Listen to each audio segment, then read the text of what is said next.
What if we told you that while everyone's talking about electric trucks and self-driving technology, there's this old 1961 truck that's still out there moving 100-ton loads through some of the nastiest terrain on Earth and embarrassing million-dollar modern rigs? Well, it's happening, and the truck doing it is the Kenworth W900, a machine that should be dead but refuses to quit. Most trucks from the 1960s are long gone, scrapped for metal or sitting pretty in collections. But not this one. This truck is still working, still earning money, still proving that old doesn't mean useless. Now here's the question that'll mess with your head. Why are smart business owners choosing this ancient machine over brand new trucks loaded with the latest tech? Are they crazy, or do they know something the rest of us don't? Today we're uncovering the truth about why this vintage truck rules in places that destroy modern vehicles, from Australia's burning deserts to Alaska's frozen wastelands. Get ready, because this old truck is about to teach us that sometimes the most advanced technology is no technology at all.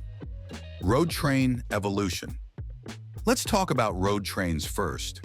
These are huge trucks that pull multiple trailers across really nasty terrain. Back in the 1950s, America and Australia needed to move heavy stuff to remote places. We're talking about gold mines, logging camps, and cattle stations hundreds of miles from anywhere. The problem was simple. Trucks sucked at this job. They'd overheat in summer, freeze in winter, and break down on rough roads. Australia's outback was the worst.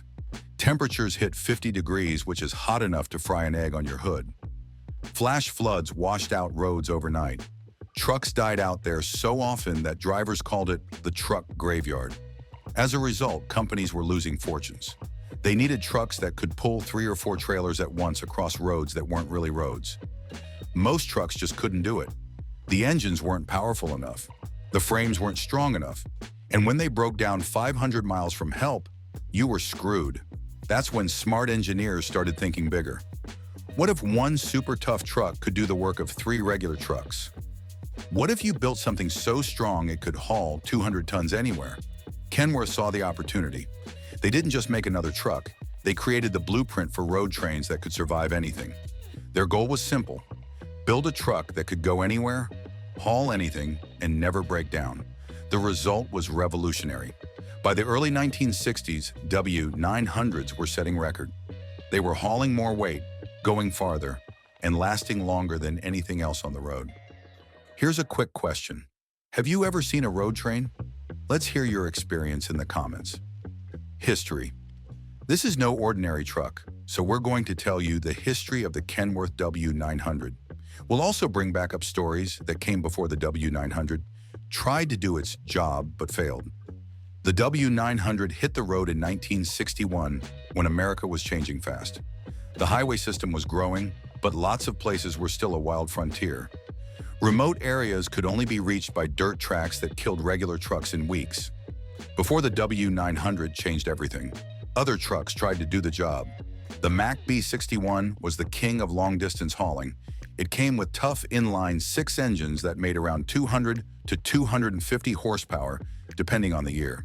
The B61 could take a beating like a boxer, and drivers loved it because it was reliable. But even the mighty B61 struggled when you hooked up 3 massive trailers behind it.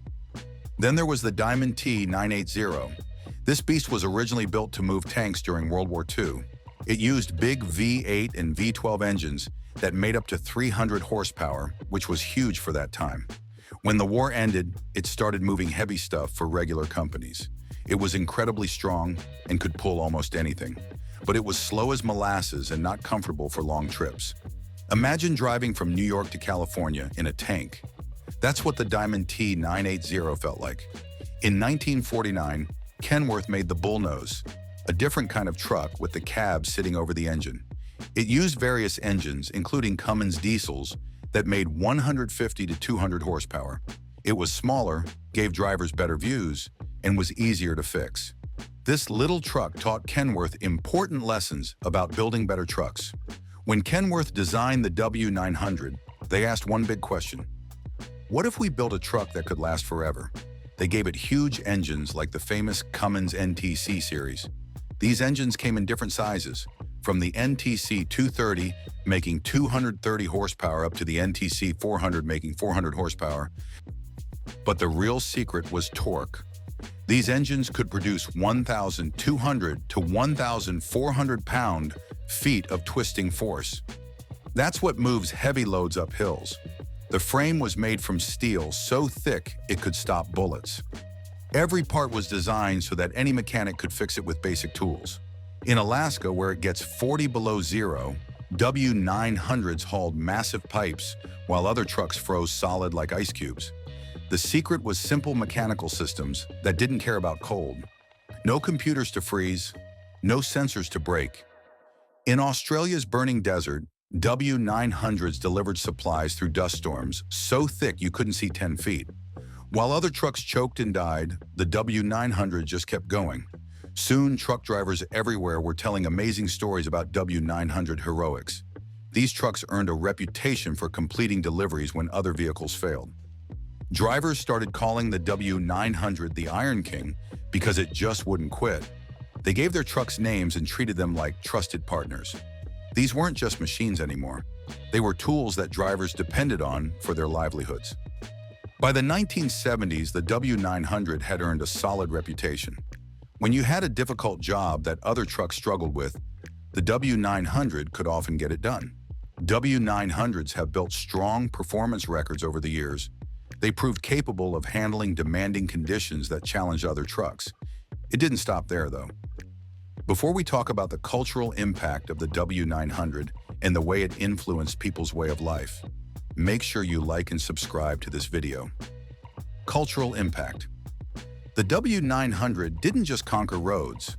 It took over movies, music, and American culture. In the 1970s, trucking became cool, and the W900 was the star. Movies like Convoy and Smokey and the Bandit made the W900 famous worldwide. These movies showed truckers as heroes fighting against unfair laws and corrupt cops. The W900 became a symbol of freedom and rebellion. Its long hood, chrome grille, and powerful stance said, "Don't mess with me." Country singers wrote hit songs about W900s.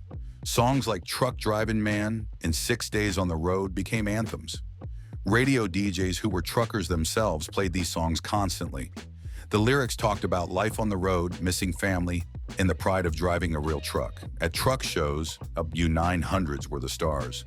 Drivers spent thousands customizing their rigs. Wild paint jobs with flames, eagles, and pinup girls. Chrome accessories that cost more than some people's cars. Light shows that could be seen from space. These trucks weren't just transportation. They were works of art. And at that moment, the competition got serious. Best paint, best chrome, best interior. Drivers traveled hundreds of miles to show off their W900s. Winning a trophy was like winning the Olympics. These shows became huge events with thousands of visitors. In Australia, W900s became popular among long-haul drivers working in remote areas. The truck's reliability made them valuable for operations where breakdowns could mean serious delays or safety issues. Trucking magazines featured W900s on their covers every month. CB radio lets drivers talk to each other across vast distances. They had their own language, their own code, their own brotherhood. The W900 was at the center of it all. Today, the W900's influence continues. Video games let you drive virtual W900s. Social media is full of people showing off restored W900s. Hip-hop artists rap about these trucks as symbols of success and determination. The W900's look became the template. Long hood, big grille, stacked exhausts. Even today's trucks copy these design elements because they just look right. When people draw a truck, they draw something that looks like a W900. Do you have a favorite truck from movies or games? Tell us in the comments. Now let's talk durability. Durability. Why does a 63-year-old truck design outlast modern trucks that cost 10 times more? It's all about how they built it back then versus how they build them now. The W900 was built like a tank. The frame uses steel so thick it could literally stop bullets. Those famous Cummins engines make raw power through completely mechanical systems. The most popular was the Cummins NTC 350. which made 350 horsepower and 1,200 pound-feet of torque. Later, they added even bigger engines like the Caterpillar 3406 series, making up to 425 horsepower, and Detroit Diesel 8x92T engines that made around 400 horsepower with a distinctive sound you could hear for miles. What made these engines special wasn't just the power numbers. They used mechanical fuel injection, which means a purely mechanical pump controlled how much fuel went into the engine. No computers, no sensors, no electronics to brake. The Cummins PT fuel system used engine oil pressure to control fuel flow. Simple but brilliant engineering that worked in any conditions. Modern trucks use lightweight aluminum that cracks under stress. The W900 uses heavy steel that gets stronger over time. Modern trucks have hundreds of sensors that fail in dust, heat, or cold. The W900 has maybe 10 simple gauges that work in any condition. The transmission is manual, so it responds to the driver's skill, not a computer that might glitch. The suspension uses leaf springs, the same basic design that's worked for over 100 years. Simple, reliable, fixable. The numbers are incredible. Some W900s have over 3 million miles on their original engines. That's driving to the moon and back 6 times. Their frames show almost no wear after decades of punishment. Here's the best part. When something breaks, you fix it with basic tools. No computers, no special software, no factory technicians. Any good mechanic can work on a W900 anywhere in the world. Modern trucks are different. They need computers that cost $50,000 just to figure out what's wrong. A $50 sensor can shut down a $400,000 truck for weeks. You need special training, special tools, and special parts that might take months to get. W900 drivers become experts. They can tell what's wrong just by listening to the engine or feeling how the truck handles. They know every sound, every vibration, every little thing about their truck. In conditions that shut down modern trucks, W900s keep working. Dust storms that clog sensors don't affect mechanical systems. Heat that fries computers doesn't bother analog gauges. Cold that kills batteries doesn't stop mechanical fuel injection. The best part? W900s get better with age. When something wears out, you rebuild it stronger than before. The truck becomes like a favorite tool that improves every time you use it. Many W900s get passed down through families. Father to son, generation to generation. Each owner adds their own improvements and knowledge. These trucks become family treasures worth more than money. Why does it matter, though? And why do some people still choose the W900 over recent trucks? Let's find out. Why it matters. Why choose a 1961 truck over a brand new $400,000 high-tech truck? It's one simple reason. Doesn't sound so simple when you realize it's because in some places, your life depends on your truck working no matter what. In Alaska's oil fields, if your truck breaks down in winter, you could freeze to death before help arrives.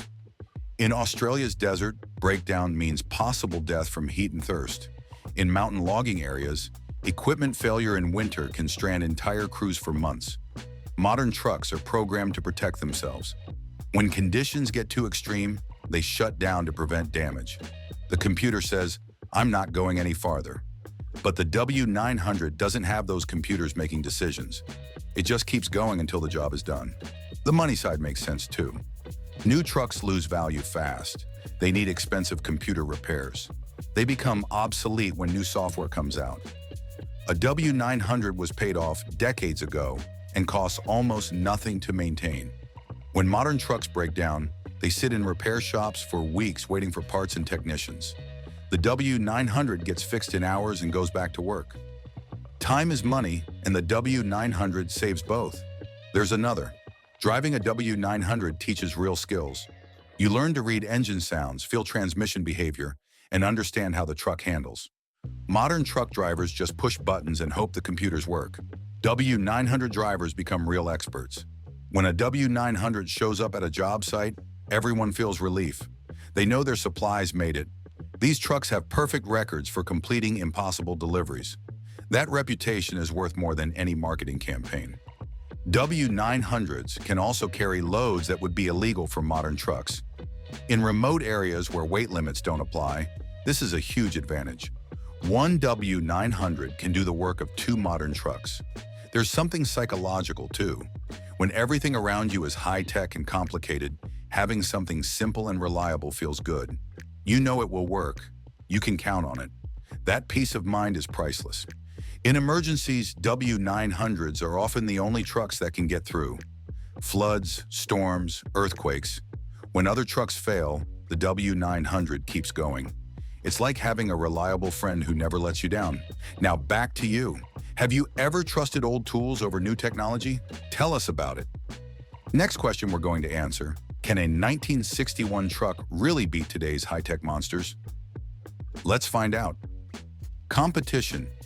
How do vintage W900s compare to today's high-tech trucks? Modern trucks have impressive features like automated transmissions, collision avoidance systems, and computer-controlled engines. Today's engines, like the Cummins X15, can make 500 to 600 horsepower with much better fuel economy than older engines.